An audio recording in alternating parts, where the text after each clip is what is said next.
যারা আখিরাতে বাজার করলো না, সওদা করলো না, পরকালে তাদের কি উপায় হবে সেই চিন্তা যারা করলো না, তাদের মতো হতভাগ্যই দুনিয়াতে আর কেউ নেই। আজরাইল কিন্তু ঘুষ নেয় না।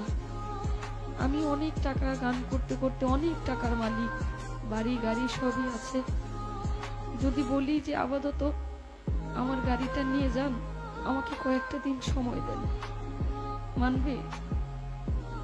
কারো কথা মানবে? মানবে না।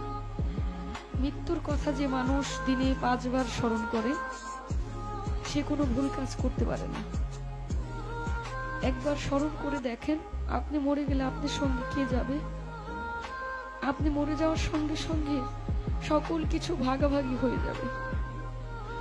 আপনি মরার সঙ্গে সঙ্গে আপনার ব্যাংকে কি আছে সেটা নিয়ে আপনার সন্তান, আত্মীয় স্বজন সবাই একটা হইচই লাগাই দিবে, কিন্তু আপনি যে কোথায় যাবেন সেই চিন্তাটা কেউ করবে না। মৃত্যুর কথা যখন স্মরণ হয়, নিজের কাছে খুব অপরাধী মনে হয় যে আজরাইলের সামনে কি জবাব দেব, কি বলবো সেদিন, কি বলার আছে আমার। কিন্তু মালিকের কাছে একটাই চাওয়া, আমার নবী করিম সাল্লাল্লাহু আলাইহি ওয়াসাল্লামের কালেমা যেন আমার এই জবানে জারি হয়, আমি যেন মৃত্যুর সময় বলতে পারি কালেমায়ে তাইয়্যিব লা ইলাহা ইল্লাল্লাহু মুহাম্মাদুর রাসূলুল্লাহ সাল্লাল্লাহু